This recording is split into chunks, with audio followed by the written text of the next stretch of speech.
Est-ce la fin du stationnement gratuit? La question peut sembler abrupte, mais elle repose sur une réalité. Il n'y a jamais eu autant de voitures en France, 39 millions. Or, chaque année, le nombre d'emplacements gratuits diminue. Dans certaines agglomérations, la moitié des places a été supprimée en moins de 10 ans.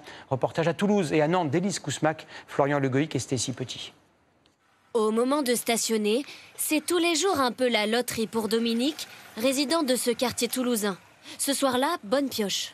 Je suis garé d'abord pas très loin de chez moi. Pour l'instant, cette place est gratuite. Mais dans 6 mois, Dominique devra payer et ne pourra garer ici qu'une seule voiture. C'est aux alentours de 135 € par an. Ça reste pour nous acceptable. Voilà. Mais bon, quid du deuxième véhicule?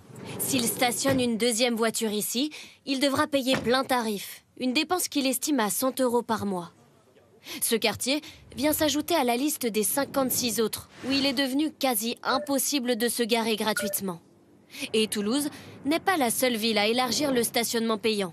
Des villes comme Lyon, Paris, Rennes, Le Havre ou encore Nantes ont aussi mis en place cette politique ces derniers mois. Pendant notre trajet en voiture à Nantes, aucune place gratuite et sur les parkings payants, de la place disponible. Donc là, on se trouve sur un parking payant dans le centre-ville de Nantes. Et quand on regarde les tarifs de stationnement, on voit que l'heure, elle est à 2,60 € et 8 heures, c'est 39 €. Le soir, quand on termine à 17h30, j'ai 1h30 de transport pour rentrer chez moi. Donc c'est vrai que la voiture, c'est quand même vachement plus pratique. Si on avait prévu de rester au restaurant ou autre, on peut regarder l'heure pour se dire, on va peut-être pas trop tarder, parce que quand on sait que ça rajoute 8 ou 10 € sur la journée, c'est quand même conséquent sur du long terme.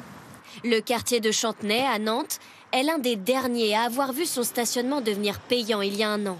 Pas sans conséquences pour ce restaurateur. Il y a des gens qui se disent tiens, le stationnement il est payant entre midi et 2, donc je préfère aller manger dans un centre commercial.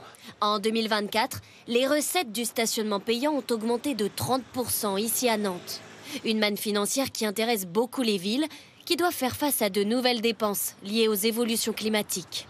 Donc ça, c'est un coût de pouvoir végétaliser, planter, avoir un peu moins chaud l'été, de pouvoir avoir des espaces pour les familles. Donc c'est une partie des recettes pour financer tous ces projets. À Nantes, cette ressource de plus de 20 millions d'euros a permis de financer en partie ces parkings relais. Seule solution de stationnement gratuite, mais située à 15, voire 30 minutes en transport en commun du centre-ville.